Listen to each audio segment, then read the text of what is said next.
Hi అండి. అందరికీ నమస్కారం. Welcome to my channel. ఈ వీడియోలో ఏపీ ప్రభుత్వ ఉద్యోగ సంఘాలతో సీఎం భేటీ, తీపి కబురు, శుభవార్తలు, 5 శుభవార్తలు విడుదల. దీనికి సంబంధించిన పూర్తి వివరాలైతే వీడియోలో తెలుసుకుందాము. వీడియో అయితే ఎక్కడ గాని స్కిప్ చేయకుండా ఎండ్ వరకు చూసేయండి. అప్పుడే ఇన్ఫర్మేషన్ పూర్తిగా అర్థమవుతుంది.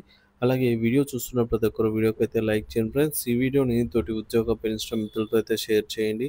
కొత్తగా మన ఛానల్‌ని చూస్తున్నవారు ఇంకా ఎవరైనా సబ్స్క్రైబ్ చేసుకోకుంటే వెంటనే మన ఛానల్‌ని అయితే సబ్స్క్రైబ్ చేసుకోండి. దీని ద్వారా నేను చేసే లేటెస్ట్ వీడియోస్ అన్నీ మీ వరకు రీచ్ అవుతాయి. ఇక ఆలస్యం చేయకుండా వివరాల్లోకైతే వెళ్ళిపోదాము. ఫ్రెండ్స్, ఇక విషయానికొచ్చినట్లయితే ఆంధ్రప్రదేశ్ ప్రభుత్వ ఉద్యోగులకు శుభవార్త. గౌరవనీయులైన ఆంధ్రప్రదేశ్ ముఖ్యమంత్రి శ్రీ నారా చంద్రబాబు నాయుడు గారు ఈ నెలాఖరులో రాష్ట్రంలోని ఉద్యోగుల సంఘాల ప్రతినిధులతో సమావేశం కానున్నారు. ఈ సందర్భంగా ఉద్యోగులకు సంబంధించి 5 కీలక శుభవార్తలనైతే ప్రకటించనున్నారు. ఈ నిర్ణయాలు ప్రభుత్వ ఉద్యోగుల సంక్షేమం, ఉద్యోగ భద్రత, వేతన పెంపు, పదోన్నతులు మరియు ఇతర ప్రయోజనాలకు సంబంధించి ఉండే అవకాశం ఉంది. రాష్ట్ర ఉద్యోగుల జీవితాలను మరింత మెరుగుపరిచేలాగా పలు నిర్ణయాలు తీసుకోవడం గౌరవ ముఖ్యమంత్రి గారి ముఖ్య ఉద్దేశంగా ఉంది. మరి ఆ 5 కీలక శుభవార్తలు ఏంటో ఇప్పుడు మనం తెలుసుకుందాము. మొదటిది, డీఏ అరియర్స్ పేమెంట్. జూలై 2018 నుంచి జూలై 2023 వరకు మొత్తం 212 నెలలకు సంబంధించి డీఏ మరియు డీఆర్ బకాయిలు పెండింగ్‌లో ఉన్నాయి. ప్రభుత్వం ఈ నెలాఖరులో ఉద్యోగ సంఘాలతో చర్చించి వీటిని విడతల వారీగా చెల్లించే నిర్ణయం అయితే తీసుకోబోతోంది. సో, పెండింగ్‌లో ఉన్న డీఏ అరియర్స్ లిస్ట్ అయితే ఇక్కడ స్క్రీన్ పైన చూడొచ్చు. జూలై 2018కి సంబంధించి ఇక్కడ డీఏ అనేది 0% నుంచి స్టార్ట్ అయింది. సో, ఇక్కడ 30 నెలలు. అలాగే 2019కి సంబంధించి ఇవి బకాయిలు. 2020, 21 ఈ విధంగా మొత్తము 212 నెలలకు సంబంధించి ఈ 12తో కలిపి బకాయిలైతే పెండింగ్‌లో ఉన్నాయి. సో, ప్రస్తుత చెల్లింపులు వివరాలు చూసుకున్నట్లయితే, ప్రస్తుత ఆర్థిక పరిస్థితులను దృష్టిలో ఉంచుకొని ప్రభుత్వం ఒకేసారి కాకుండా విడతల వారీగా బకాయిలనైతే విడుదల చేయనుంది. ఇందుకోసం ప్రతి నెల 4,000 నుంచి 5,000 కోట్ల రూపాయలు కేటాయించే అవకాశం ఉంది. బేసిక్ పే ఆధారంగా డీఆర్ బకాయిలు. సో, వారి బేసిక్ పేకి సంబంధించి ఎంత బేసిక్ పే ఉన్న వారికి ఎంత డీఆర్ అరియర్ అమౌంట్ రావాలనేది టేబుల్‌లో చూడొచ్చు. సో, బేసిక్ పే అనేది 30,000 ఉన్నవారికి 2,31,000 బకాయిల రూపంలో రావాల్సి ఉంది. అదేవిధంగా బేసిక్ పే అనేది 70,000 ఉన్నవారికి 5,40,000, బేసిక్ పే అనేది 90,000గా ఉన్నవారికి 6,94,000. ఈ విధంగా వారి బేసిక్ పేని బట్టి వారికి రావాల్సిన డీఏ అరియర్స్ అయితే స్క్రీన్ టేబుల్ పైన అయితే చూడొచ్చు ఫ్రెండ్స్. ఇకపోతే ఈ యొక్క వీటిలో కొన్ని పీఆర్సీలో విలీనం చేయడం జరిగింది కొన్ని బకాయిలను. అలాగే కొన్నిటిని కరోనా కారణంగా మాఫీ చేయడం జరిగిందనమాట. సో, కాబట్టి ఈ అమౌంట్‌లో తేడా అయితే ఉండే అవకాశం అయితే ఉంది. మార్పు అయితే ఉండవచ్చు. డీఏ అరియర్స్ చెల్లింపు విధానం. ప్రభుత్వం ఒకేసారి మొత్తం చెల్లించకుండా తక్కువ మొత్తాల్లో ఎక్కువ విడతలుగా చెల్లించనుంది. ఉద్యోగ సంఘాలతో చర్చించి తుది షెడ్యూల్ అయితే ప్రకటించనుంది. 2024, 25 సంవత్సరాల్లో కొత్తగా ప్రకటించాల్సిన 3 డీఏలు ఇంకా పెండింగ్‌లో ఉన్నాయి. కొత్తగా పెండింగ్‌లో ఉన్న డీఏలను కూడా ఈ బకాయిలలో కలుపుతారు. ప్రభుత్వం ఎన్నికల ప్రచారంలో ఇచ్చిన హామీ మేరకు అన్ని బకాయిలను 5 సంవత్సరాల్లోగా పూర్తిగా చెల్లించేందుకు ప్రణాళికలు సిద్ధం చేస్తోంది.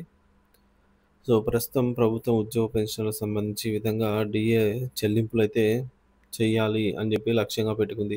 ఇక రెండవ శుభవార్త, 12వ పీఆర్సీ. ఏపీ ప్రభుత్వ ఉద్యోగ పెన్షనర్లకు శుభవార్త అండి. సో, ఉద్యోగులకు ఇచ్చిన హామీలను నెరవేర్చేందుకు ప్రభుత్వం అయితే కసరత్తు ప్రారంభించింది. ఉద్యోగ సంఘాలతో ముఖ్యమంత్రి చంద్రబాబు నాయుడు గారైతే చర్చించి ఈ మేరకు వారితో భేటీ కానున్నారనమాట. 12వ పీఆర్సీకి సంబంధించి ఈ యొక్క కమిషన్ నియమించే అవకాశం అయితే ఉన్నట్టు తెలుస్తుంది. సో, పీఆర్సీ అమలు వల్ల మనకు ఆర్థిక మరియు ఆర్థికేతర బెనిఫిట్స్ అయితే ఉంటాయి. సో, మొత్తం పీఆర్సీ టేబుల్ అయితే చూడొచ్చు స్క్రీన్ పైన. ఇక ఐఆర్ అప్డేట్ అండి. సో, కూటమి ప్రభుత్వం ఎన్నికల మేనిఫెస్టోలో ఇచ్చినటువంటి హామీలో భాగంగా ప్రభుత్వ ఉద్యోగులకు కూటమి ప్రభుత్వం వచ్చిన వెంటనే ఐఆర్ ప్రకటిస్తామని. సో, ఈ మేరకు 30% తగ్గకుండా ఐఆర్ అయితే ప్రకటించాలని ఉద్యోగ పెన్షనర్స్ కోరుతున్నారు. ఈ నేపథ్యంలో 30% ఐఆర్ ప్రకటించినట్లయితే 50,000 బేసిక్ పే ఉన్నవారికి 15,000, 60,000 బేసిక్ పే ఉన్నవారికి 18,000, 70,000 బేసిక్ పే వారికి 21,000 ఈ విధంగా అయితే ఆహ్, ఐఆర్ అనేది రావాల్సి ఉంటుందన్నమాట. వీటికి సంబంధించి కూడా కసరత్తు అయితే ప్రారంభమైంది. మొత్తానికి ఈ ఐఆర్ అనేది మనకు డైరెక్ట్‌గా గ్రాస్ అమౌంట్‌లో అయితే యాడ్ అవుతుంది. ఐఆర్‌లో ఎటువంటి డిడక్షన్స్ ఉండవు. ఇక పెండింగ్ బిల్లుల చెల్లింపులండి. సో, స్క్రీన్ పైన కనిపిస్తున్నట్టుగా 11 పీఆర్సీ అరియర్స్, ఈహెచ్ఎస్ యొక్క సమస్యలు, 12 పీఆర్సీ కమిషన్‌ను నియమించడము, అలాగే ఐఆర్ ప్రకటించడము, రిటైర్మెంట్ బెనిఫిట్స్ వెంటనే బకాయిలు చెల్లించడము, ఈ విధంగా హెచ్ఆర్ఏ పెంపు వీటన్నిటిని కూడా ప్రభుత్వం అయితే ఆలోచించి నిర్ణయం తీసుకునే అవకాశం అయితే ఉంది. సో, గత ప్రభుత్వ హయాంలో ఉద్యోగ పెన్షనర్స్ తీవ్రంగా నష్టపోయారు. ప్రధానంగా 11వ రివర్స్ పీఆర్సీ ద్వారా అయితే గతంలో సంపాదించుకున్న రాయితీలు కూడా కోల్పోయారనమాట. సో, పెన్షనర్స్ అయితే అడిషనల్ క్వాంటమ్ ఆఫ్ పెన్షన్‌ను 3% చొప్పున అవసరం అయితే కోల్పోవాల్సయితే వచ్చిందనమాట. 11వ పీఆర్సీలు తగ్గించినందుకు.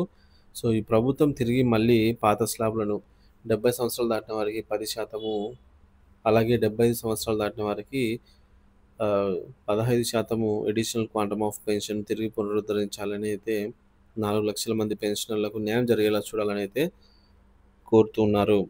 ఇక హెల్త్ కార్డులండి.